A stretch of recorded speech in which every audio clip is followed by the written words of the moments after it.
Bonjour à tous et bienvenue pour cette petite vidéo expérience audio qui en gros va parler de... C'est un peu le cheminement de tout le monde, mais mon cheminement un petit peu pour avoir toute cette expérience dans l'audio, dans les intras, et qui fait que j'arrive à voir si quelque chose est bien ou pas dans ce domaine. Ce qui fait qu'on va parler rapidement de tout mon parcours là-dessus, et dire en final qu'est-ce que c'est que l'expérience audio, qu'est-ce que ça apporte par rapport à n'importe qui va découvrir ces intras-là.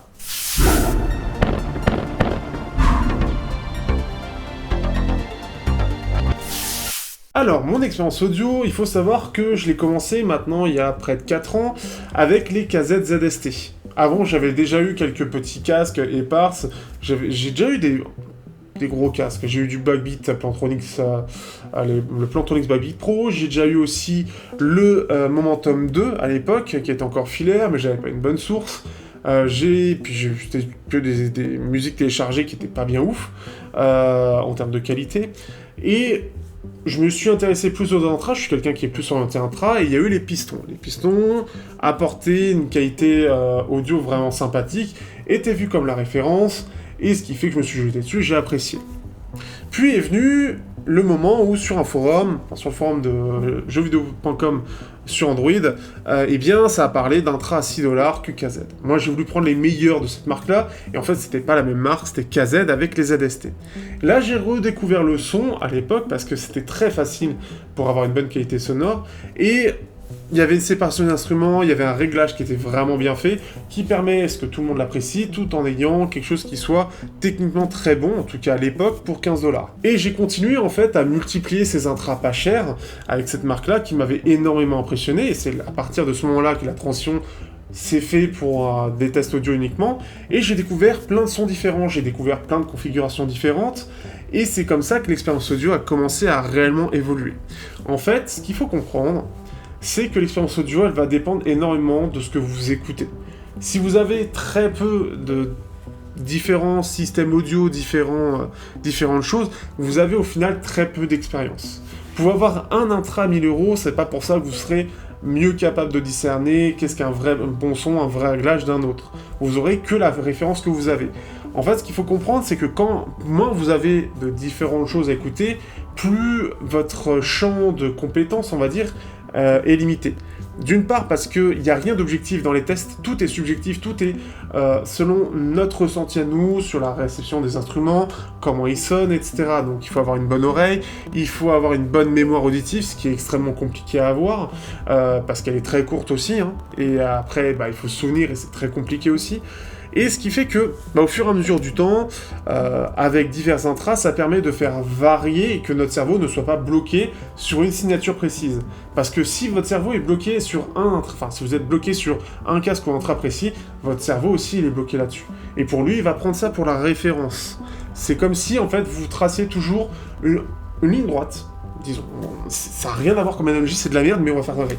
Une ligne droite qui n'est pas très droite. Mais pour vous, comme vous avez toujours vu ça, tous les jours, elle n'est pas très droite. Mais pour vous, c'est normal. Donc quand vous allez voir quelque chose de différent, ça va vous perturber. Pour vous, ce ne sera pas une vraie ligne droite. Mais au fur et à mesure d'avoir plein d'autres intras qui vont aller un peu vers la droite, vers la gauche, ça, c'est une analogie de merde, eh bien, on va voir, en fait, vous allez voir des choses différentes et vous dire, lui, il n'est pas vraiment droit, le son n'est pas vraiment très naturel, il est plus orienté là-dessus, lui plus orienté là-dessus, lui plus orienté là-dessus, lui plus orienté là-dessus, lui il a ça qui est bien, ça qui est pas bien. En fait, on va permettre à notre cerveau de ne jamais être bloqué sur un type de son particulier. Après, il faut être réceptif, ça va dépendre aussi de ce que vous écoutez, parce que c'est aussi ça. Des gens vont apprécier des intras parce qu'ils écoutent un certain type de musique, et d'autres certains types de musique qui vont être bloqués. Donc pareil, c'est aussi quelque chose, arriver à varier un petit peu tout ce que vous écoutez, permet aussi de mieux appréhender, tout simplement, la performance de ces intras aussi, ou de ce casque. C'est ça qui est bien aussi, ce qui fait que, en fait, tous les tests sont subjectifs. L'avantage que j'essaie d'apporter dans mes tests, parce qu'il n'y en a pas beaucoup forcément, c'est d'essayer d'être le plus objectif possible. Mais ça reste, et vous avez dans la description toutes les playlists, ça reste dans mon univers. Et en fait, l'avantage d'avoir multiplié en termes de gamme de prix, en termes de type de système audio, donc entre les enceintes, alors ça c'est encore limité, mais des casques, beaucoup d'intras différents, des casques ouverts, eh bien ça permet à mon cerveau de d'avoir quelque chose de très ouvert en termes d'expérience, d'avoir beaucoup de choses différentes et que je ne sois pas calibré sur un type de son particulier, sur quelque chose, c'est toujours en mouvement en fait. Ce qui fait que c'est super intéressant et ça permet d'appréhender les intras que je reçois de façon très différente. Quand je vais avoir des intras à 30 euros, je sais que ça va être très limité sur pas mal d'aspects. Donc je peux, comment dire, je peux appréhender quel son ça va être, et sans pour autant trouver le son dégueulasse. Et c'est ça qui est intéressant. L'expérience audio va vraiment dépendre de ça. Donc plus vous allez changer, et moins votre cerveau va être bloqué sur quelque chose, moins vous allez changer, plus votre cerveau, lui, sera habitué à ça, il va être bloqué sur ça. Par exemple, quelqu'un qui va être habitué à des intras à 1000 euros et vous lui donnez des intras à 30 euros, bah il va trouver ça dégueulasse. Il va trouver ça immonde, pas détaillé, la scène, la séparation d'instruments, tout ça, il va trouver ça très mauvais. Moi qui joue entre des intras à 15 euros et des intras à aujourd'hui 300, 500 euros, eh bien, je peux apprécier les deux. Parce que mon cerveau, il n'est pas bloqué, en fait, entre tout ça. Et ça, c'est déjà une première chose, mais ça permet aussi d'appréhender, comment dire, de ne pas avoir un blocage sur comment sonnent les instruments. Les instruments vont toujours sonner différemment, ou les voix, selon les intras.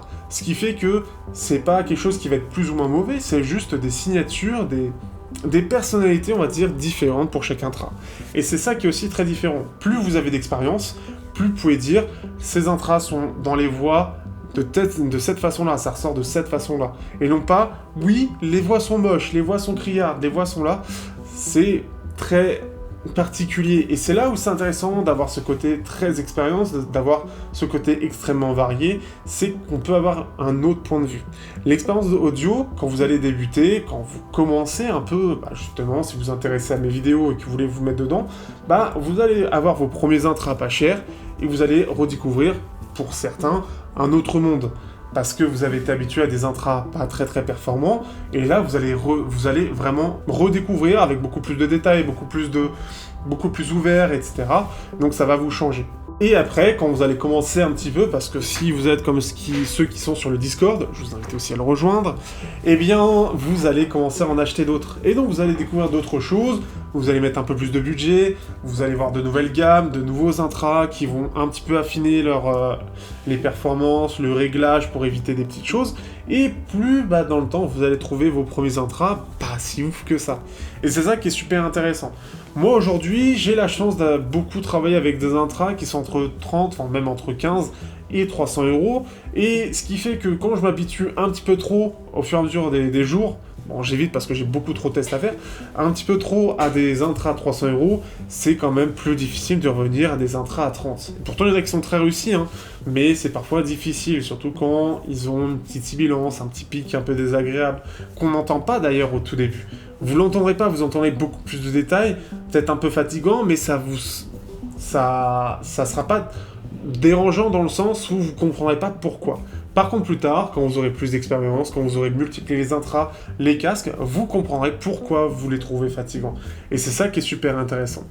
Je vais prendre un exemple rapidement, c'était les KZ ZS6. Quand je les avais eus, pour moi, c'était une révélation. C'était mes intras préférés, extrêmement détaillés. En fait, ils étaient détaillés parce qu'ils avaient un énorme pic dans la zone des 10 kHz. C'est une petite astuce, quand on est sur des intras pas chers, pour avoir beaucoup de détails. Eux avaient vraiment abusé de ce point de vue-là, sauf qu'à l'époque, je ne le savais pas. Et ça donne quelque chose d'extrêmement détaillé sur certains points, sur certains instruments, et ça peut donner, ouais, alors en fait, je pense que c'est ça le neutre. Ça ressemble à du neutre, parce qu'on peut pas trop pousser le volume, il n'y a pas trop de basse. Alors qu'en fait, non, pas du tout, c'était pas du tout neutre, c'était juste complètement pété. C'était une signature en VA avec un énorme pic en 10 kHz. Et c'est ça qui est très intéressant. L'expérience audio, c'est ça. C'est qu'à force de tester des choses, on affine nos oreilles, on les entraîne, tout simplement, et qu'on arrive à déjouer des petites choses, des pics, des petites choses comme ça. Et c'est là où ça devient intéressant. J'espère que vous aurez apprécié cette petite vidéo rapide qui vous permettra de mieux comprendre tout ça. Si vous avez des questions, n'hésitez pas dans les commentaires et n'hésitez pas à liker, partager, commenter comme d'habitude. Et n'hésitez pas à venir dans le Discord.